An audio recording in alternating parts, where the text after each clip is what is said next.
So, let's cut to the chase. Feb 24th, Tun M announced his resignation as Prime Minister. Feb 25th, the young Diputan Agong assigned him as Interim Prime Minister. There were also rumors of calling for a snap election. What is a snap election anyway?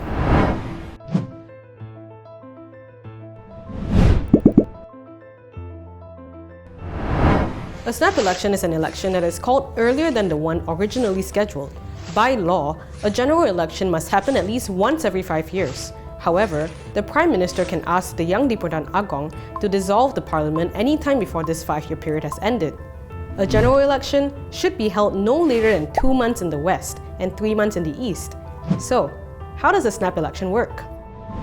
It works exactly like a general election. Political parties run their campaigns, voters choose their favorite MPs, the party with more than half the votes wins, and their leader becomes Prime Minister. But has a snap election ever happened in Malaysia? So far, no.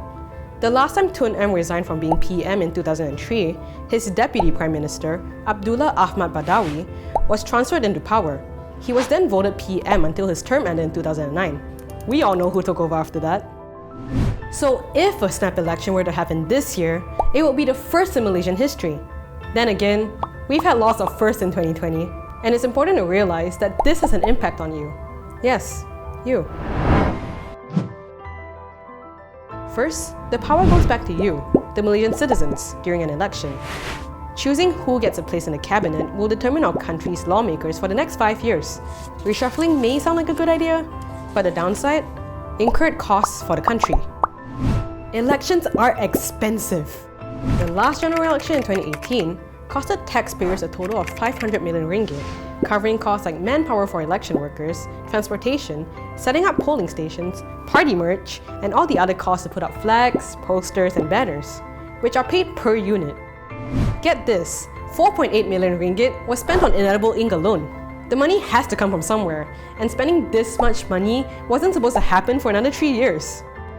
It'll also disrupt the country's economics, and 2020 hasn't been kind.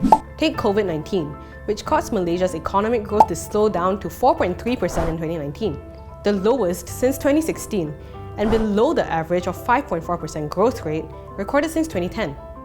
The closure of manufacturing companies in China has slowed down the production of electronics and pharmaceutical drugs, which affects the stocks of companies in the US, like Apple and Walmart. Though Malaysia isn't hit too badly with the outbreak, the travel and tourism industries have been suffering the most. Sabah and Sarawak has imposed temporary travel restrictions on visitors from China and Singapore. So, all that time, energy, and money spent on a snap election will be a further disturbance when we could be spending it on the country's economy. What do you guys think about our current political climate? Is a snap election a good outcome? Let us know in the comments below. Also, don't forget to like our Facebook page and subscribe to our YouTube channel, and tell us what other topics you'd like us to take a look into.